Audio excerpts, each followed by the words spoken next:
you don't know how many times I've run into people in my lifetime where, like, oh, it's just a fish. They don't think the way that we do. They don't have those kinds of feelings. They don't miss that cat that died that they spent the last 2.5 years staring at each other with. But it's hard for me to imagine that they have no emotion, right? They have no feelings, they have no memories.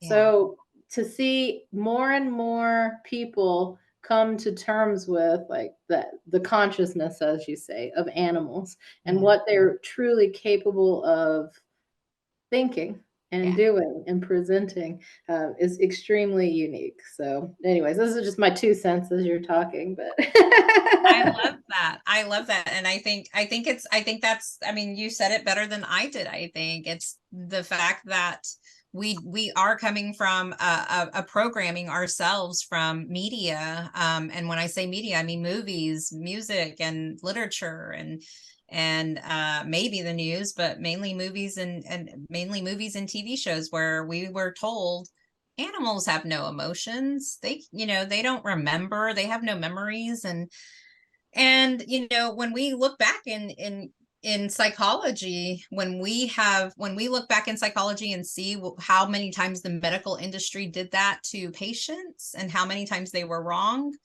that just shows how we're moving from an arrogance, an arrogant level of consciousness to a more evolved and more open mindedness, because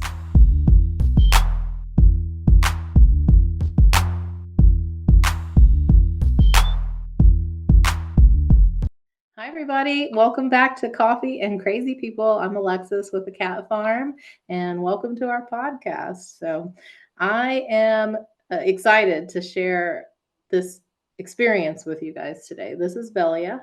Hi, Velia. Welcome for joining me. Thanks for joining me. I'm so excited to see how this conversation goes and to share this with our listeners. So, thank thank you, you. Alexis. Thank you so much for inviting me to this podcast. I'm very excited to be here. Awesome. So Velia is with Unveil Unlimited Potential, and she provides psychic readings with your pets. So Velia, why don't you give us a little bit of background about yourself, how you got into this, and then what this journey has looked like for you? Okay, perfect. So it's Unveil Infinite Potential. Infinite. Sorry, I That's said it okay. wrong. That's okay. That's perfectly fine. It's pretty much the same thing. Yeah, so I am the owner of Unveil Infinite Potential, and I communicate with animals using telepathy, and I help people with pets learn how to get a sense of, well, actually learn how to influence their pets energetics, behavioral and physical health by learning how to influence their own emotional energetics. And so when I communicate with animals, I help people with pets get a sense of how their pet feels about a situation, a behavioral challenge, a health challenge, any question that you have for your pet, or even crossed over pet. I help get clarity on that. And this allows for the pet guardians to relieve stress, and get a better understanding of their pet and feel closer to their pet.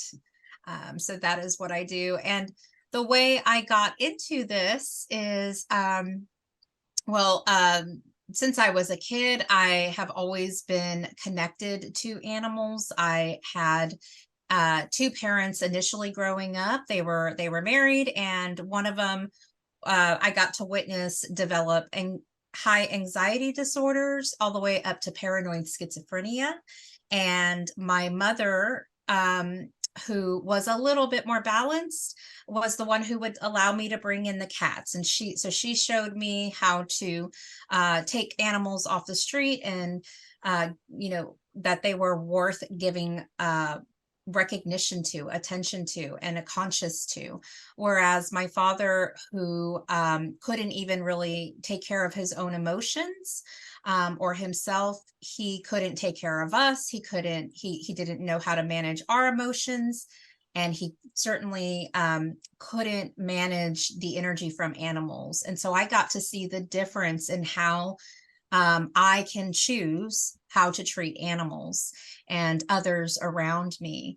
And so I think that that contributed a great amount to my learning and discovery in emotional energetics, and the energies that we elicit when we and emit to people around us and animals, and how that influences everyone else's behavior. And so then I went to school for, I got my master's degree in psychological research with a focus in neurosciences. And I studied a lot on the way we respond, what's called neural coding, and how we we see a stimulus and we get an emotion that sparks in us, and then we immediately respond. And through that background, as well as background in other parapsychology studies, I was drawn to animal communication. I came across communication with All Life University on YouTube. The founder is named Joan Ranquette. And I decided, oh, I'm just going to take a course, just one course. And the next thing I knew, I was in the bigger program, and I was communicating with animals weekly. And it was amazing. It was just such a wonderful experience to see how easy it is for us to do this, every single one of us. And it really comes down to recognizing if you are stressed or if you are overly excited, and how to come to a neutral state. And that program is what actually saved me. It gave me the opportunity to meditate and to learn to recognize my own emotions. And it saved me from going down my father's path, which I was very, very close to. I experienced auditory hallucinations and had PTSD, general anxiety disorder. And because of that opportunity is how I came out of that. And so now, I speak to animals very frequently. I've spoken to hundreds of animals, and it's a very interesting thing to see the differences between our emotions and their emotions. And now I can tell that there's a lot that we have a lot to learn when it comes to our own emotions, and there's a lot that we can do for ourselves if we know how to even detect the most subtle emotion that we don't even realize we have. And yet sometimes our animals can know it before we do.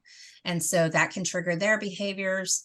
And that any behavioral challenge that is presented to us from our animals is usually a dance. It's a give and take. It's because we're presenting a behavioral challenge to them or an emotional challenge to them, which could either be stress, excitement, or even just the slightest routine change. So it's an amazing world, and there's so much to learn, and I love doing it. That's fantastic. I mean, it's amazing to kind of hear your story. I know we've spoken before, but to understand, where this kind of evolved from for you and your own personal journey in understanding how to navigate your energy and navigate the experiences you had. It's thank you for sharing. So You're I really welcome. appreciate that. So it's it makes me think about just people in general and how we don't know how to connect with our emotions. And then in turn, being able to bring in an animal right into our homes and care for them, connect with them on a level that is healthy, I suppose is the word that I'm looking for. And like how we do project, right? People say all the time, especially with dogs, I hear this often, but I think it doesn't matter which animal it is. Like your animal reflects your own behaviors. And so I think that a lot of people don't really put that together. And so then when they're starting to have behavioral issues, or they're starting to, run into challenges with, they're not eating properly, or, what's causing that? What's the root cause? So how can people really understand better that connection between the energy that they bring to the room to the animals that they're caring for? and design that in a way that makes them, comfortable. Mhm. That's a great question. I think that in order to understand the connections between our emotions, our energy, and the animal's energy, is that we really have to be conscious to them. So what I learned in school and what I focused a lot in my psychological education is how we are not operating from a conscious perspective. We are operating from a subconscious level. And it's called automatic processes. And so we are on the go, not really thinking. It's the perfect example is you drive, to work or to the grocery store, and you don't even remember exactly how you got there. You just took the same routine path, but your mind was somewhere else. Your mind was thinking about the future or the past. And coming into the present, which is the only place our body lives. It's the only place our pets live and exist in. That's all that matters, is the present. So it's teaching ourselves to stay in the present in order to have the opportunity to connect with our pets and recognize their energies, and recognize that it may not have anything to do with the past. It may just have to do with this present moment. It may not have to do with anything that we're worried about in the future. It actually really just has to do with that present moment, because that's all there is. So it's not easy.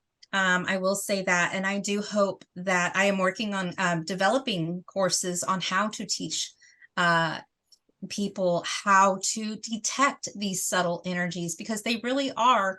Everything is energy, and our emotions are just energies formed by chemical reactions within our bodies. And there are probably, there are so many emotions.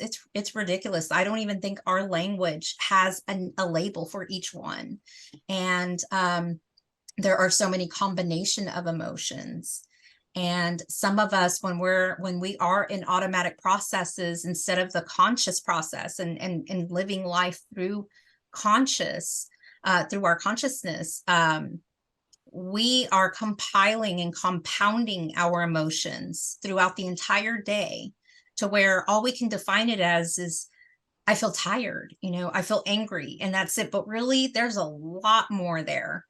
And I think starting with that, being able to detect it and being able to know how to release it, which is a process in itself, is what can help us connect more with our pets, and therefore understand the energy of why they're responding the way they are. So, what are some of the main reasons why an individual would want to reach out to you and have more communication with their pets? That's a great question. So I feel that it can vary between each individual. I think most people, for the most part, people want to know if they're doing a good job with their pets, if they feel like if they can do anything else, if they can make them more comfortable. So depending on the situation, I've had people ask me, when I travel, are they sad? Would they want to come with me? Are they, is there someone else that I can get them with while I travel and have them take care of them? Or do they want to go to a doggy, boarding center? Do they want to fly on a plane? So things like that, those kinds of details, just to get to know your pet a little bit better and get clarity.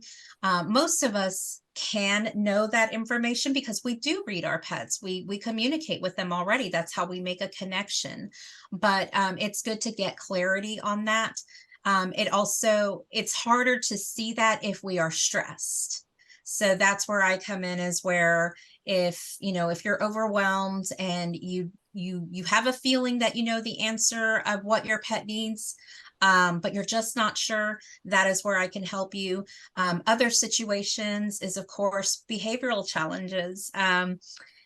The behavioral challenges can be anything from just knowing why your pet is doing something can really open it comes back to the consciousness.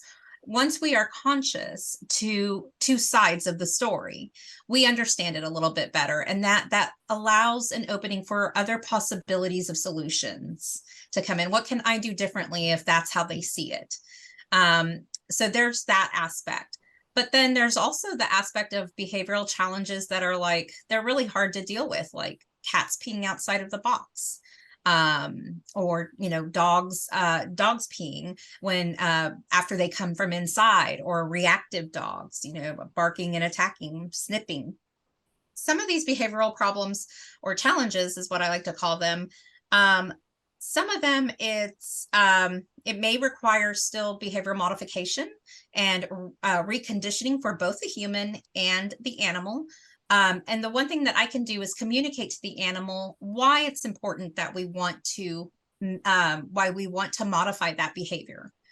For them, the same thing for us, for them knowing how you feel and getting an idea of how you truly feel can actually shift that energy in itself, because they are just reading our energy as well. They can't communicate with us verbally.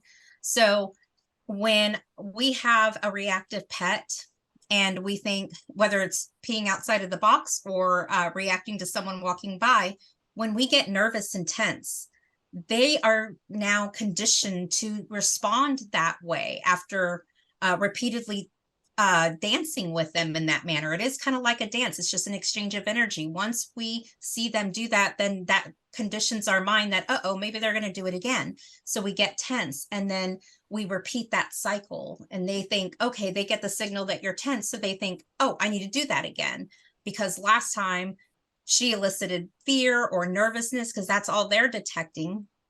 And so they feel like, that's what I did last time, that's what I'm going to do again today. So it's almost like we're unintentionally training our pets to do behaviors that we don't even realize that we're doing it, but it's mainly coming from the emotions that we're eliciting. What do you think about these little buttons that they're teaching pets how to communicate now, like through, like certain words? Is it, so, I know that it's very rudimentary, right? Because they're trying to build out vocabulary, but in terms of having another mechanism to communicate with your pet, like how are you feeling about this like new type of, I mean, to me it's a behavioral thing too, right? Like we're training them to use buttons in a certain Yeah. way. Like, is it really communication or not? Yeah. So I think there's possibility there. I think I saw one of these things. It's like and I saw like where it's a pad, and the Mhm. animal can go and touch it. And I think that the potential there is really great. And I think it's so cool. Just any tools that we have to communicate with our pets is only making it better for our relationships and with them. And so are there limitations? There might be, especially if you're relying on AI. I get a little nervous about that, because then there's some control as far as um um and just as far as how AI works. I don't want to so it can be limited, and AI can guess. It's not very authentic. So that's the difference Right. between, for instance, me and an AI, is that AI has, is just programmed, whereas I have to remove myself from my programming and actually feel the energy. So that might be limited if it's AI. If it's something else, I don't know what else it would be, but maybe there's a different technology. I think it just depends on the technology. I think that, like I said, the possibility of potential to help is really great, and anything that we can use to communicate better with our pets is obvious. It's showing that we want to be more conscious of them. We want Right. to, we're going in that direction, and it's wonderful. It's only, it's only going to connect us more with them, and that's all that matters.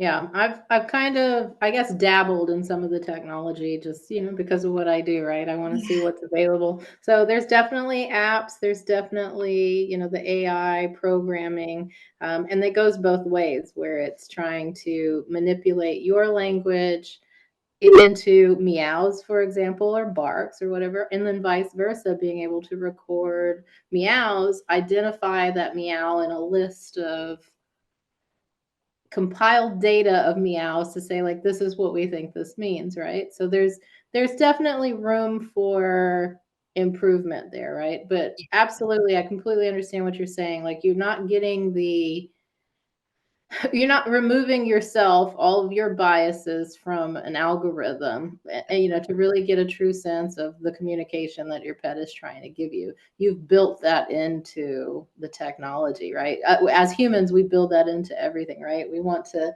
anthropomorphize everything. So here we are making language for our pets now. Yes. So Yes. it's unique though, and I think that it's it follows along the evolution of where pet ownership is going, right? I think we're all trying to connect better. And then, even in my short time, right? I'm 41, like thinking about pet ownership 40 years ago to where it is now, like, and especially growing up in rural Texas, like we had a different relationship with our animals 40 years ago. And we didn't do the things that we do now to provide care for our pets. And, that's great in a lot of ways to see the transition, to see us opening up to the possibilities of animals thinking the way we do. Yes, maybe it manifests differently, but it, you don't know how many times I've run into people in my lifetime where, like, oh, it's just a fish. They don't think the way that we do. They don't have those kinds of feelings. They don't miss that cat that died that they spent the last 2.5 years staring at each other with. But it's hard for me to imagine that they have no emotion, right? They have no feelings, they have no memories. Yeah. So to see more and more people come to terms with like the consciousness, as you say, of animals and Yeah. what they're truly capable of thinking and Yeah. doing and presenting is extremely unique. So, anyways, this is just my 2 cents as you're talking, but I love that. I love that. And I think that's, I mean, you said it better than I did. I think it's the fact that we are coming from a programming ourselves from media. And when I say media, I mean movies, music, and literature, and maybe the news, but mainly movies and mainly movies and TV shows where we were told animals have no emotions. They don't remember, they have no memories. And when we look back in psychology, when we look back in psychology and see how many times the medical industry did that to patients and how many times they were wrong, that just shows how we're moving from an arrogance, an arrogant level of consciousness to a more evolved and more open mindedness, because all of that has been proven wrong as far as for humans and animals. Every single one of us have emotions, and every single one of us, if we have a consciousness, we have an emotion. That's what connects us to this planet. It are our emotions. And as long as we are conscious of what is going on, including plants, right. have a sense of conscious, we have an emotion. Yeah, I think I read an article not long ago where they were talking about they recorded like at some really, really high level frequency the sound of plants. And what they did was, I'm going to mess it all up. I don't know exactly how this study went, but when they would cut a leaf off, it emitted a certain sound that we can't hear, but it exists at this high frequency. And so, correlating that with, how we understand how living things exist, like they feel pain. If you think about that, right? Like somebody's going to cut your finger off, or you lose a fingernail, you pinch yourself, they can feel it. Now, the way they respond to it is different, right? You're not going to see it outwardly, but it exists, and there's proof that it exists. Right. Same thing like animals and grief. Like, that one's really big for me because I hear often, like when you separate pets that have been together where they're bonded, like how does that feel for them? Or they lose. I had two dogs one time, a mother and a child, and the mother passed away. This dog grieved for a long, long time. We watched it, we experienced it. So for us, it was like, you can't tell me that pets don't grieve. And, you know, to even get down to like things that we don't think about. Did you know that ants bury their dead? No, I've never heard of that. And I'm fascinated with ants as far as like what they can do. I have never heard of They that. bury their Wow, dead.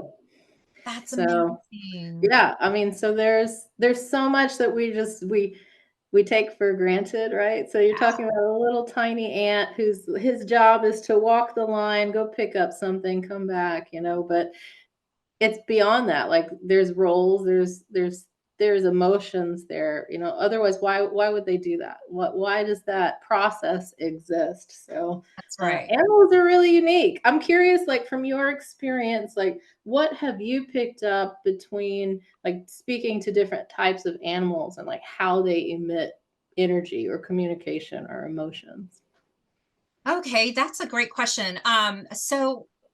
So every animal truly is different. We can observe that our pets have different personalities, and I I don't even want to say yet that every type of animal is different. I've spoken to dogs that have a lot of wisdom and a lot to say to me, and I've spoken to dogs that are just very in tune to the world around them, and so every animal is different. I've spoken to a snake who had a lot of wisdom, and bearded dragons. You know, both of these are very old reptilian animals. So they are vertebrates, and they too had just completely different personalities. And so the I guess I could say that with each time I speak to an animal, I have to be very open to what I'm going to be presented and not assume. So removing the programming and the biases. And what I find is that compared to humans, animals, if they're not traumatized, animals are much more present than we are. They very much live in the moment. Therefore, even their pain perception of pain is much different than humans. When I think of myself and I look at, you know, just the humans around me, my loved ones, and when we experience physical pain, it's not just physical pain we experience. We compound that pain with emotional pain, emotional distress, such as being angry because of how you got in that situation, being angry at yourself or, you know, anyone else who was involved. Also regret, maybe even grief. And all of those emotional chemicals compile on the inflammation of whatever injured area you have. And that amplifies our physical pain. Whereas when I speak to animals and they're in pain, right? We think of pain because, you know, they are suffering in some way, whether it's due to a loss or a physical pain. It really is just either physical pain and that's it, with no other emotions attached to it, or it's grief and that's it. There's hardly any guilt. There's nothing else compiled on top of it. And so it's very simple. It's so much more complex in humans than it is in animals. So that is why I felt like I was able to detect my own emotions more in a better way after detecting their emotions, because I was like, oh my gosh, this is how grief is supposed to feel, and I feel this and this, which is grief and guilt. um Mm. and oh, and this is how pain is supposed to feel. This is just the pain, and I don't feel like everything else that we put on top of it. So so they are very simple, and so a lot of their emotions are just that. And I, even when when I feel them experiencing happiness and love and joy, it really lingers and stays. Whereas for us, we're in and out of it very quickly. And emotions are supposed to come and go. So I'm not supposed to say we're supposed to remain happy and joyful, you know, 24 hours a day. But if if something happens to them, they can quickly push themselves back into that energy. And so it's just interesting how they stay more in the higher vibrational emotions than the lower ones. I hope that answered your question. Yeah, yeah. I mean, I think it's just good conversation around, how it's different, right, between humans, like humans and animals. Let's talk about the high vibrational emotions. Like, can you explain a little bit about, what you mean there? Absolutely. Thank you for pointing that out. So it's Dr. Hawkins who actually created an emotional vibrational chart, which you can find online. And I think at least for me, that's kind of how I came across the high and lower vibrations of emotions. It's impossible right now to measure the vibrations of emotion. So he kind of found a workaround for it, and he translated it into what these emotions are eliciting as far as hurts, but it's not an exact measure. The point is, though, is that we can detect how our emotions, how we feel in our bodies when we are angry, sad, or fearful. We feel heavier. That's the way I really look at it.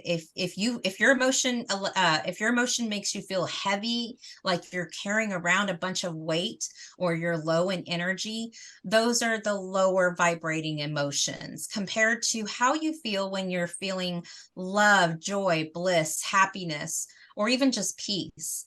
You feel lighter. And so those are the higher vibration emotions, because you feel even you vibrate higher. And maybe vibration is a little bit the term vibration may be a little bit how do I say, it may be hard to understand, but by vibration, what we're talking about is, like, if you can think of that when you walk into a room and there is an argument in there, or there's tension going on, and you walk in and everyone's acting like nothing's happening, you can feel the energy and the vibration in that room. It feels weird, it feels heavy, it feels awkward. It might also feel stagnant if there was a lot of arguing, versus walking into somewhere different, such as like a peaceful, tranquil place. I think of, like, churches tend to have a kind of a peaceful place. They try to maintain it to be quiet and sacred. So you can think of that, or even like a yoga studio. They have a very peaceful place, a very peaceful energy within it. So that's what I mean by vibration. And so when we feel the emotions that we call good emotions, we feel lighter. We feel like we feel like we have energy, versus the bad emotions. We feel heavier. We feel like we're dragging ourselves, and we have no energy to go and do anything. And so that's what I mean by the differences between the two. Sure. No, it's good. I appreciate that. Have you ever asked any of the animals that you've spoken to, like, what kind of advice they might give their owner or us in general, like, on how to really be better at understanding our own energies? Oh, you know what?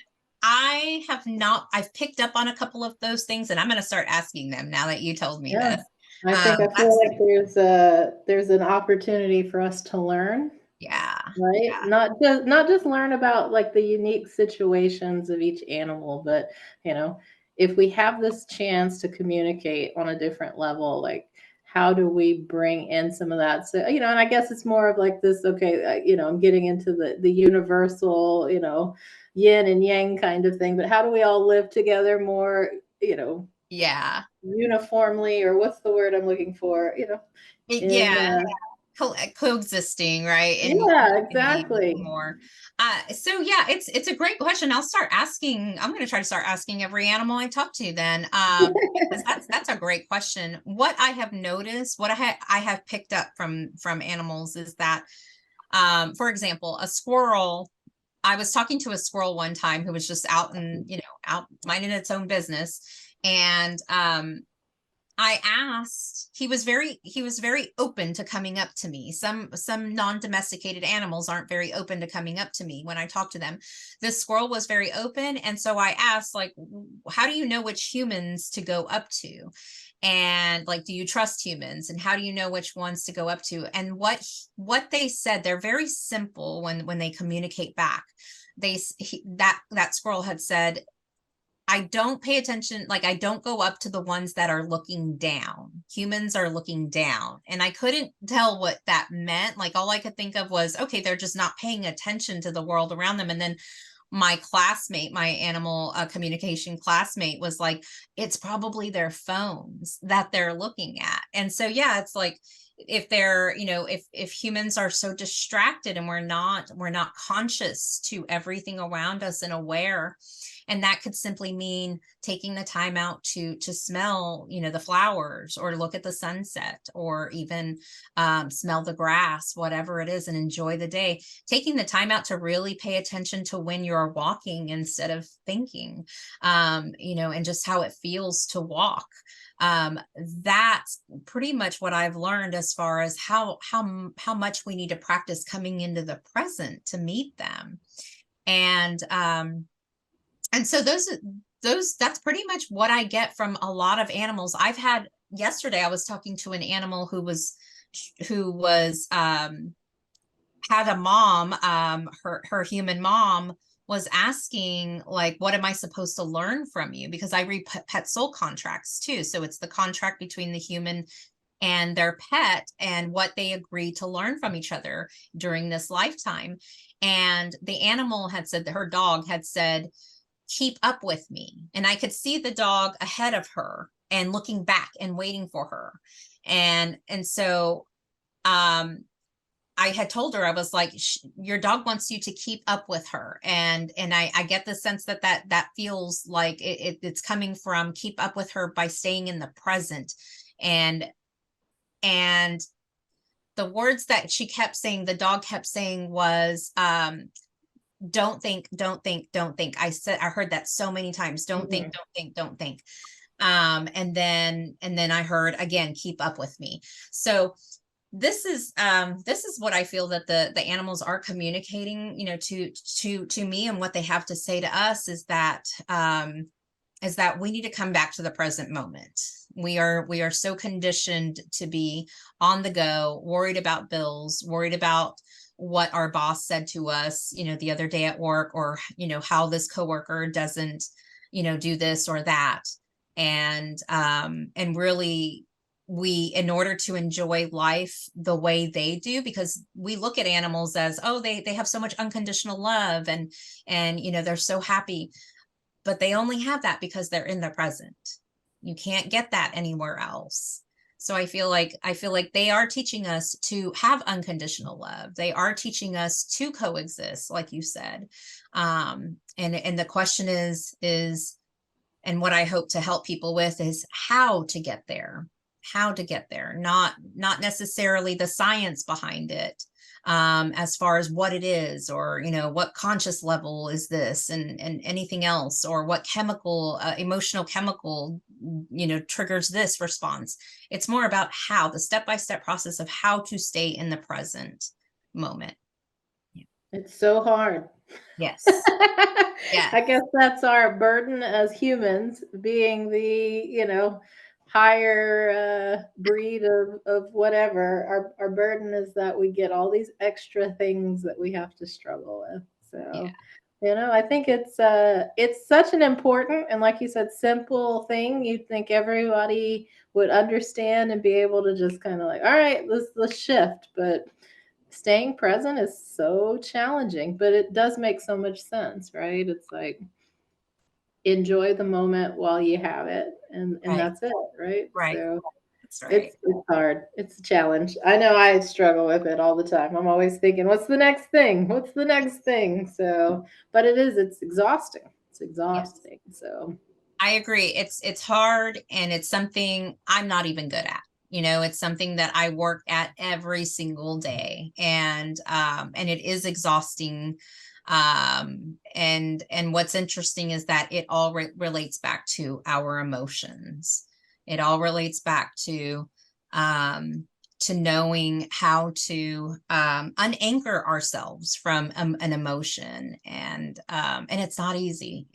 People say, oh, you just have to let go, you just have to get over it. No, it's a process. And until I'm given a step 1, step 2, step 3, then it might become easier, but no one's saying what that process is.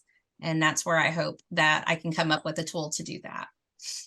So what is for you as an entrepreneur, as starting this business, like what are your plans for the future? Where do you see the evolution of Unveil Infinite Potential?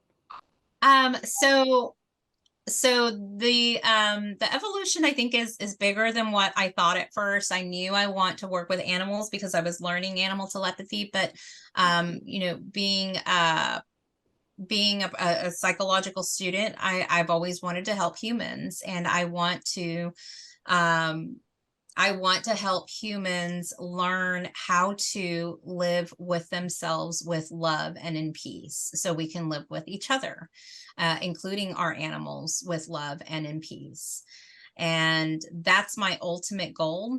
And I have visions of creating several courses on how to teach people how to meditate and what it truly is. I think there's a misconception of what it is, and understand that it's more of taming the chatter than it is completely shutting it off. And there's a process to that. I also want to teach what emotional energetics is, the transfer and flow of our emotions, and how there are no bad emotions. Every single emotion is absolutely necessary. And how can we let go of judgment and of anything that we experience or see around us, whether it's on the news or in someone else, and how much that actually deteriorates our body, rather than do anything to anyone who should be shamed, right? So, or judged. And I would like to develop a course on judgment versus discernment, and the difference between the two, and how we need discernment, and how judgment just really weighs you down, unless you're sitting on a juror and you're actually judging someone to be prosecuted. It doesn't do anything. And how can we separate ourselves from that? How can we how can we focus on ourselves only? And it's a little bit broader than that, but I also want to teach about scalar wave healing. Scalar wave healing and is a modality that I use for promoting self-healing. Every single one of us are capable of healing the self. And I want to teach people how you can promote your own cells to go to a certain place in your body and do the work that they do perfectly. And also how to relieve beliefs in scarcity. All of this has to do with emotions. So I really want to broaden everything, all the courses to how we deal with our emotions, because every single one of these topics really affect our pets and others that we encounter. But first of all, ourselves, our own bodies, and it contributes to a lot of diseases and mental disorders. And so that's where I hope to go. I also I'm studying remote viewing, and I hope to help assist people in remote viewing for practical living, for making decisions, and helping people make decisions, whether it's for their business or for, what direction to take in their life. So there's a lot to explore, and a lot of ways to help people, and I'm excited about it. That's good. I'm excited for your journey as well. I think it's a much needed tool, resource for people, especially lately. I think more and more people are struggling with so much, about maybe it's purpose in life, or whatever it is that they're trying to seek out, right? And Yeah. so then that kind of creates some of those mental blockages that people deal with. And then unhappiness, right? And sometimes that unhappiness is we put it on ourselves, right? It's coming from internal, it's not some kind of external forces. And so, That's right. it's good for people to think inward and work on themselves, because it is the reflection of what they put out in the world, right? The energy that they put out in the world. I Yes. know before we're going to do a reading here in a second, but Mhm. before we start, I wanted to just bring up, one thing. The last time we met, we talked a little bit about CBD. And so I know that one of the people that you did a reading with had asked, like, did the product help their pet? And so I thought it was a really fascinating the experience that you had, and I just wanted to share with people, because there's, another opportunity for us to really get direct feedback from our pets when it comes to medications that they're taking. Like, how does it make them feel? Does it provide relief? And so, if you wouldn't mind just kind of like recapping what that was like. Absolutely. So the person I was speaking to had asked their about their dog whether the CBD was helping, and initially, I felt I had to tell the difference between what the pain felt like, a baseline, what the pain felt or what the discomfort felt like. And then after that, I asked about the CBD. And so what I picked up was the tension in the body. I felt tension and pressure in the body initially. And then when I asked about the CBD, and it's not really, it's not that the dog recognized the word CBD, but I asked, like, what did your mom give you to help you? And and I did mention the word CBD, but it doesn't mean that they necessarily understand that. But once I did, um, the dog showed me, or had me feel, a tingliness, a tingling sensation. And what was interesting is that we were hosting an event together, Alexis and I didn't have any of the CBD drinks initially, because I was doing readings and I didn't want it to to alter any of my readings. And I had it afterwards, after I was done, and it was that same tingling sensation. It was so interesting, that I don't think I told you that. But yeah, what the dog had me feel was this lightness, and it just, like, almost like pins and needles, but not a numbness. So much different than a numbness. So as you can see, our language is limited, is limiting to how we actually feel. So it's I felt a lightness, I felt a tinglingness, and I felt that the pain dissipated and that the tension released. I did still feel a little bit of the discomfort in the background, but it was so dissipated. So it was very interesting to feel that. And then sometimes I'll, like, jump back into the pain just to fully feel it, and then jump back into the tingliness just to see the differences. And I mean, on a scale of, let's just say, 1 to 10, where 10 is, extremely painful, and one is not at all. I would say that the pain was I would say probably the pain or discomfort may have been like an 8, and what I felt in that tingling area was about a 2. So that's a significant drop. And that's, I think, was very interesting. As I said, I after my readings were done, I had several of the CBD concoctions that Alexis had made, and they were very tasty. And driving home, I was like, oh my gosh, I haven't felt like this way in a long time. And I realized this is basically, similar to how that dog felt. Like, I could just feel that tingliness. So it's a very light feeling, a very floaty feeling. And yeah, I thought it was very interesting. It felt very good. I like it was just a unique perspective on how, animals are responsive to, different products and medicines. And so I thought it was really curious. And it's one of those things that, I'm thankful for you sharing, and we can use that, to help promote. This is, it's hard to get when you're giving your pet something to get direct feedback, right? Yes, You don't know what they really, if they want it, if they don't want it, if they feel like it's helping or not. And so very unique, and I appreciate that. So absolutely. yeah, for sure. All right, so we're gonna get into this. I didn't have a reading before, so this is my first time. I don't know exactly how your process works.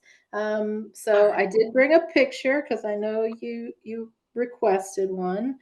But let us know, like, so what's the process like here? What kind of Okay. information you need? Okay, so when I do a reading, I only require a picture. I don't have to see the pet action in physical form. And I simply ask a few questions. The less information I have, the better. But in some situations, I do need the background information. But we don't, but the less information I have, the better. So that way my information, what I get is not biased. And so I'm going to ask you a few questions. The first thing I'll ask is if you can show the picture so everyone else can see. Um, and if you can provide me the name of the kitty. So we're gonna go with this guy right here. That's Jules. Jules. And is that spelled Jules or Jou? Jules. Okay, Jules. Okay, Jules. So Jules is very cute and looking straight into the camera. That's so adorable. Okay. And you can go ahead and put that down. And how old is I'm going to ask a few questions about Jules and then I'll connect. It doesn't take me long to connect. And then I'll let you know the essence of Jules, some of their favorite things. And then from there, we can just kind of have a conversation. And so if you can just maybe think of a question that's a little bit more, a couple of questions or maybe one question, whatever you can think of that's more open-ended. So not just a yes and no, so we can get more details from Jules. So what is Jules is it a boy or a girl? A boy. Boy. Okay. And is he past or living? He's passed. Past. Okay. And how old was Jules when he passed? Roughly 14. 14. Okay. And how long did Jules live with you? 14 years. Oh, okay. Since he was a baby. Okay. And Jules lived with other kitties and other children. Is that correct? So there was a big family around him. Yes. Okay. So other family members. So sometimes I'll get that information just to know who else was in his space. Sometimes he'll bring them in if they want to. So okay. So now that I got that information, um, he passed at age 14 and he's lived with you all 14 years. And did he have a sibling?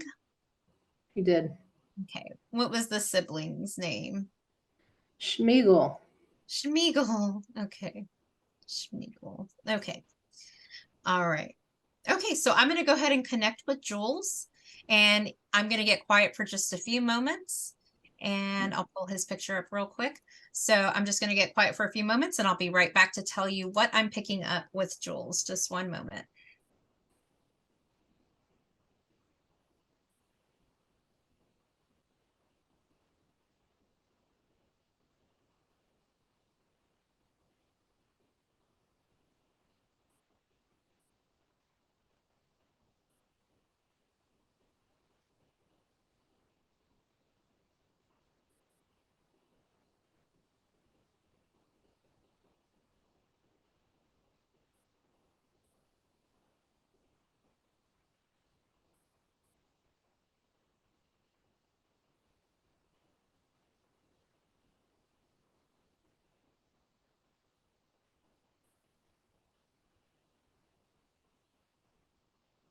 Okay, so immediately I get that Jules is, he immediately comes up to me with a little meow, a quiet meow. And so I'm asking him, what are you about? And I see that he can be a little feisty, like he's showing me his nails, like he can be almost like he's not, I don't want to say the word aggressive because you can tell he's very sweet and friendly, but he's showing me his nails, like he can either play really rough or he likes to play with his nails. I'm not really sure what that's about. But I heard a little tiny meow and he rubbed up against me. So he seems very friendly, very sweet, and can be quiet. But then when I see the nails and how the movement that he has quite a bit of energy. It seems like he could be both. He could go into a high active playful mode and maybe has the tendency to scratch a little bit or likes to scratch, likes to use his nails, and can also be very sweet. So that's a little bit of his essence. His face, just looking at his face, he just seems like very boyish, very almost like a boy, like curious like a boy, just wanting to, almost mischievous, wanting to get into things. So there's that. And then we have the favorite things. Let me see what he likes for his favorite things.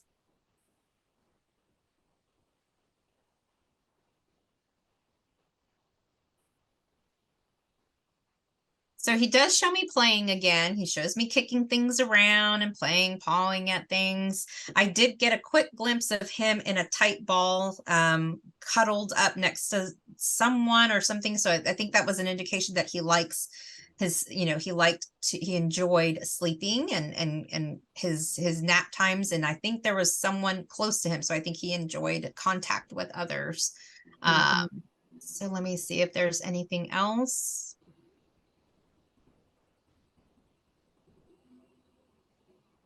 He shows me eating. He likes he likes his meal. It's always funny when they show me that they like their food. They just sit there and eat and chomp. It's just really cute. I can feel a little bit of wetness in my mouth, so I'm guessing he's leaning towards maybe some kind of a wet food or a cold food. Let's see if he likes anything else.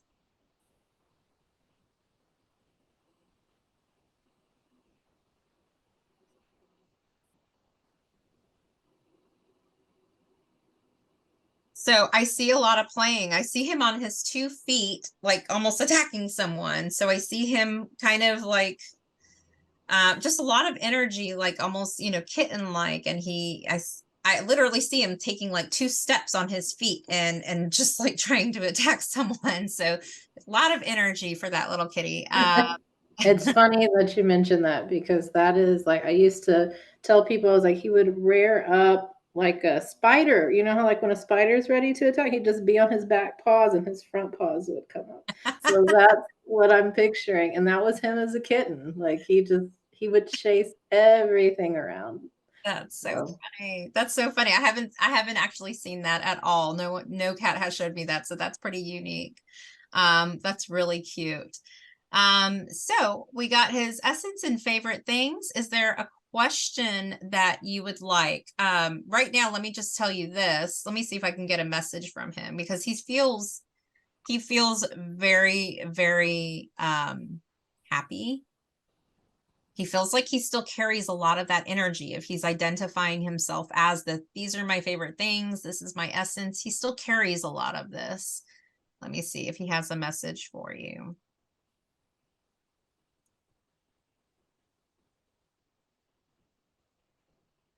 He shows me he's at your feet, at your ankles.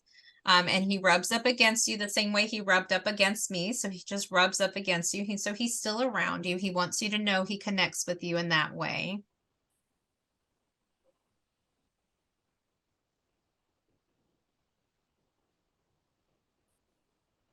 And he shows me pawing at your feet, at your foot, your actual foot. I'm not sure what that means, but he says, look, I still do this. I'm still here pawing at your feet. And he says, I'm here. So that's what I got. Do you have a question for him? Well, I guess I'm gonna try not to cry. Does Yeah, that happen a lot? absolutely. Absolutely. And that's what this is about, right? We want to move those emotions I and know bring it's clarity. hard to do this on camera. Damn. There's my defense mechanism. Let's make a joke. I Jules was my one true cat love, Oh, so I love him very much, and I'm glad he's still here. I'll let him know that. I'll let him know that. Give me one moment.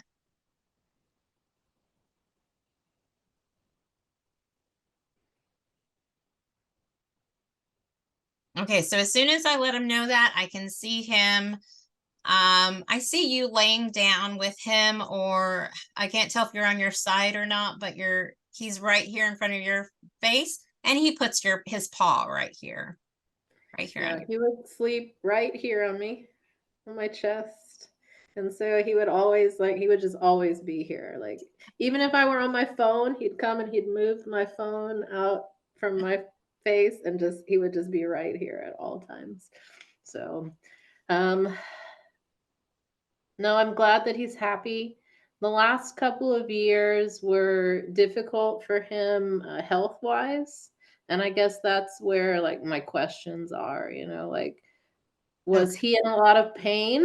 And I don't know how, if I managed that well enough for him. And then ugh, I don't think I've ever said this out loud. I don't tell people that this happened, but he died unexpectedly. Um, I ran him over. So there's a lot of guilt, I guess. And for me, emotions happen very quietly. I'm not like a super I'm not open with my emotions. So I didn't process that for a long time. I was like, it was just meant to be, and I moved on. Mhm. But I still think about him all the time and the scenario, the situation that happened. And, I think a lot of it is just to say, I'm sorry. I don't know if it was his time or not. And, makes me sad to think about. Okay.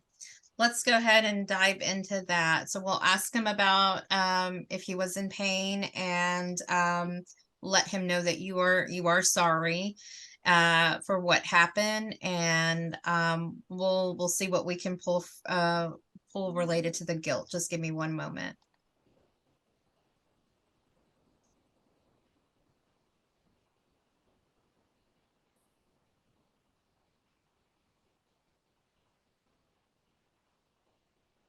So immediately I hear, "Don't worry about that." He even puts his hand up. "Don't worry about that."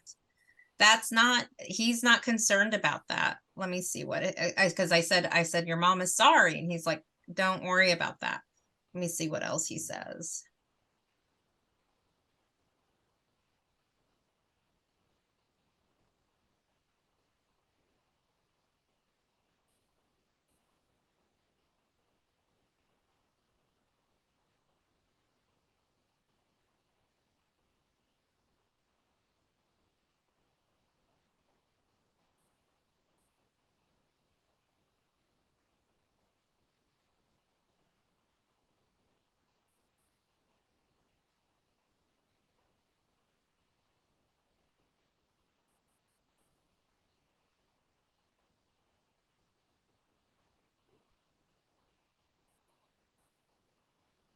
So I'm not getting a whole lot when it comes to the pain. When I ask him, was it painful? And when this happens, it's always interesting to me. I get the sense that it doesn't it doesn't matter to them. If they can't communicate it to me, it doesn't matter to them. It's not something that they either care to remember or care to focus on. What I get is there was confusion, and it was it was not comfortable, but it wasn't the biggest deal, I guess, to him, to where he says, anything else other than that. Let me see if I can get anything else. Just one moment.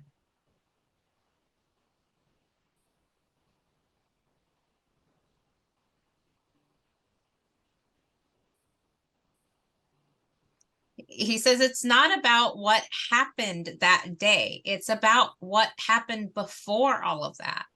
He says it's not, he remembers everything else. What happened with when he died was so fast. It was nothing compared to everything else.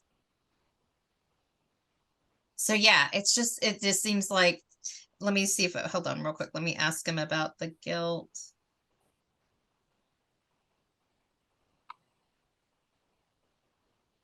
Yeah, so he's saying it's more about what is happening now and what happened before that, and now he's wanting to connect with you. He's been ready to connect with you, and he just wants you. He says, what did he say? He said if you can, so I honestly did not hear this in words, so I can't really even say exactly what he said, but what I felt was, once that guilt is released, you can feel him. He will be right there. So if that guilt can move over here, he's right there. He's right behind the guilt, and that's the only way you're going to connect with him. He forgives you. He doesn't see it as anything that was, it didn't stick with him as trauma or anything like that. So it's not even something that he focuses on right now. He directs me back to the energy, the playful energy that he has, and that connection that he had with you, and who he was, and that essence that he held. And I think him, him directing me to show me that he's at your feet is an indication that he's there with you, and he's waiting for you. He would sleep at my feet at my desk all the time. And yeah, he was a badass. So he was very playful, but he had an attitude. And it's really funny. Like when you said his claws, like yes, he loved his family, but he didn't love anybody else. So when people came over, we would hide him. He would scratch pretty much anybody who came to the house. Like just was not for them at all. And he would sit around and like sharpen his claws all the time. And so he just had that mentality. And so yes, very, very active. When he was very small, he would jump out of like our balcony and he'd be gone for like 2 or 3 days. And then he'd come home and be like, ready, like, where's my dinner? That is so awesome. Yeah, that feels like him. I mean, I think I picked up boyish and just kind of rough, right? Kind of a tough boy. You can even see that in his picture, like the way he's just looking directly in that camera. Like just yeah. So it's so funny. It's like he loved my daughter, right? Like, and same thing. Like he would lay with her. You talked about like him being curled up. Yes, he loved his naps. And the one other cat that's in the picture with him, Vinny, she struggled a lot with his passing as well. And I guess maybe if there's time for a follow-up question, I'd like to say that he would sleep on top of her, like he would, and she would just let him. So it would just be funny, like no matter where she was, he'd just come and lay right down on top of her. Like sometimes her whole head would be under his body, and she would just let him sleep on top of her all the time. So they were always together. When he passed, we brought him home. We let the cats kind of sniff him, and that moment, my cat that I have now, she changed. Her personality changed when he passed. And I don't know if they have a connection. Like, do they communicate? I mean, I know she experienced a change in her behaviors when he left, and she looked for him. She waited for him for days. It was pretty amazing to watch. But I know they miss each other. Okay. And what was that cat's name? Vinny. Vinny. Okay. So that's Vinny in the picture. Is Mm-hmm. that correct? Okay, let me see if they're connected. Just give me one moment.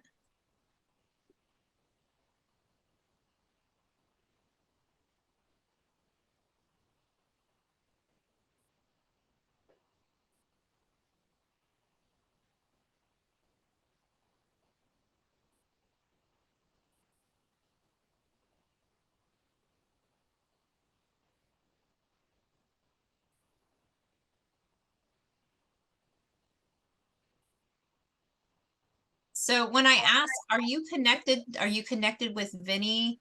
And so first of all, I pick up a little bit of I almost feel like Jules looks at Vinny as a girl. Um, Hmm. is she She a girl? is. She's a girl. Yeah. Okay. So I kind of get um like he's, I guess like he thinks of her as smaller, and it's not because she's a girl, but just not as rough on par with him. And when I asked, do you connect with Vinny, um what I see is Jules hitting her tail. It's like she's walking by and he's hitting her tail. And so that tells me that he's connecting with her. And he hits her tail. So he messes with her. He's very mischievous with her right now. And that's how he connects. Let me see if he knows whether she's aware of that.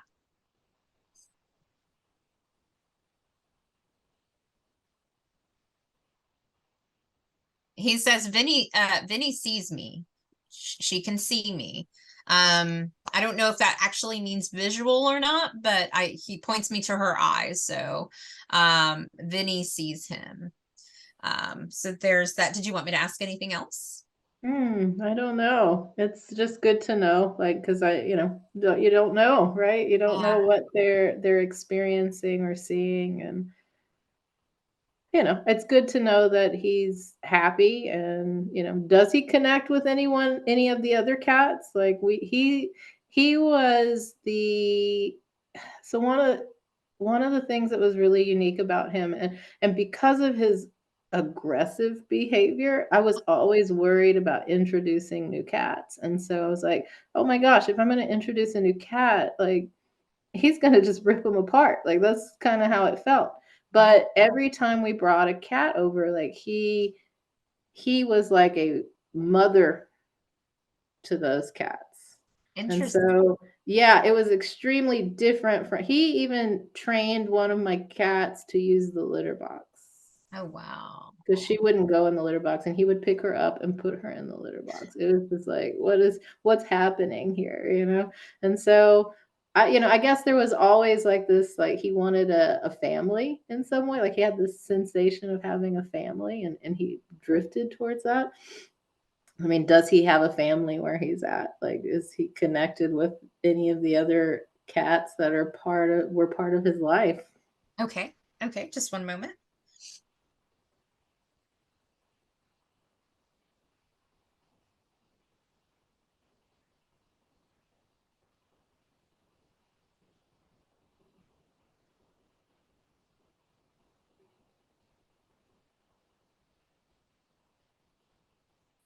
I hear I have some things going on. That's how he's responding. I have some things going on.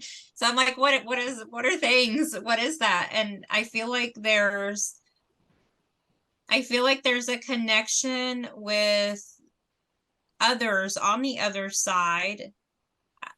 I don't quite feel that he's back incarnated on this planet necessarily, but there's connections with others on the other side, and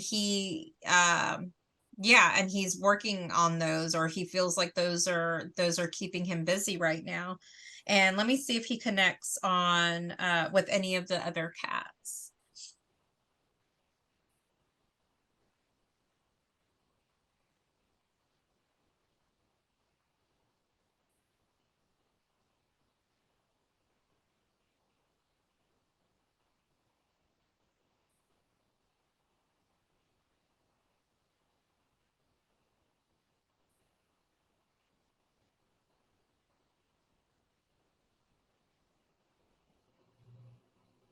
So as far as the other cats, I feel like he's connecting with some of the animals that you have. I feel like some of them are maybe, so I feel like it's all spread out. I feel like there's some on that side, on his side, and some here maybe. And he's just like, I'm connected with many, but one thing that stood out is he showed me a young child, and I don't know, I can't tell if it's this little girl or not, or if it's another child, but he showed me that like walking past him and touching him, like grazing a human being on this side, and it's a young person. And I feel like he's connecting to that person for some reason. Do you know who Okay. that could be? Could be my son. They did meet each other. He was very little when Jules passed. He was less than 2 years old. So, Okay. but he does talk about him a lot and he mentions him. So, Okay. you know, Okay. Yeah. So he it seems like his energy is, he's kind of, I kind of feel like he's making himself known in the home, and to Vinny, and then to others. I feel like there's humans he's connected with on the other side. I'm not sure who those are, but there's a variety of energies that I can feel. I feel like there's also like almost an assistance on the other side that he serves as, for possibly either for those who have crossed over, or maybe even helping those that cross over, both humans and humans on this side and animals on this side that are now just spirits on that side, so both energies. And yeah, he brings my attention to grazing someone in a smaller body, in a small body, on this. awesome. Yeah. It's good to, visualize that he has a purpose, Ah, yeah, it is. It's a lot of fun talking to Jules. He's so sweet, and yeah, he's pretty strong little kitty. Oh my gosh, I have so much like I don't know, it's like your head can't process everything. Mhm. That's kind of Yeah. how it feels right now. It's like I have to sit with this for a little while. But I'm grateful to connect with him and know that he's doing well, keeping himself busy. So, which is what he always did, kept himself busy. He was the original neighborhood cat. Like we'd get calls like, "Hey, I found your cat," and he'd just be, somewhere 2, 3 blocks down, hanging out at somebody else's house. He was That's always so into funny. something. That's so funny. That's exactly what I get. He's into something. He's got stuff going on. Like, so funny. That would be something he would say for sure. That's Oh my hilarious. gosh. Thank you for letting me talk to him. Yeah, thank you. It's been a while. Like I think 5, 6 years since he passed. And then we have things, mementos around the house. We think about him all the time and it's nice to connect with him. So, like I said, my one true cat love. I'll never forget Jules. They'll Yeah. all be Jules. Go at some point when I'm old and full of dementia. Jules will be the only thing on my mind. Oh, that's sweet. That's so sweet. I feel like he's got that connection to you too. I mean, that was the first thing he showed me, was him at your feet. That's pretty sweet. So I bet he'll be there with you. Oh my gosh. Well, thank you, Velia. I don't know how to wrap this up at this point. I'm like, whoo, I need water. Need to take a nap. Ah. Well, do you have any things going on that you want to share with our listeners? Do you have any events coming up or I do. anything you want to promote? Let's leave Um, it. yes, I do. So this weekend, this Saturday, I will be at Casa de Luz, which is located in South Austin, and just off of Barton Springs Road, on Toomey Lane, or Toomey Road. And this place is a beautiful little place. It is truly a village for those into spirituality and energetics. And I am partnering with Golden Gaia Market. So we hold a market there every weekend, and I will be there hopefully 2 weekends, 2 days out of the month for each month. And I will be there this Saturday on the 11th, I believe is what it is. And so I will be there from, I believe the time is going to be 11 to 5. But it might actually shift to from 10 to 4. So just be flexible with that. And I'm super grateful to be there. It's a beautiful environment. If you want to go get a vegan meal, they have a vegan restaurant, they have a juice bar, a coffee bar, and I just an herb tea shop, and there's so many other wonderful vendors there. And when you walk in, it's beautiful. It's like stepping into another dimension. It's a very peaceful place. And so come check me out there. And so yeah, I think that's all I have scheduled for now. And yeah, I think that's Awesome. it.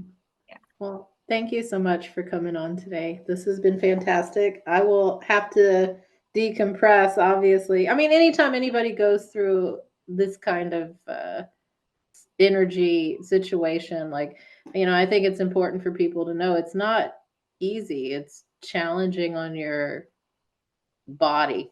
And so don't take that for granted and then keep moving on. But I'll be taking a nap after that. Good. That's good. I always like to say we want to recharge our bodies as much as we recharge our phones. Yes. We really want to recharge it. And that means, going within, taking a nap, allowing the time to process, shut off the social media, shut off the TV and the conversations for just a tiny bit. And so I love that you're doing that. That's awesome. Awesome. Well, thank you, Velia. Cheers. Cheers. Thank you for having me on. Of course. We'll have to do it again. Yes, absolutely.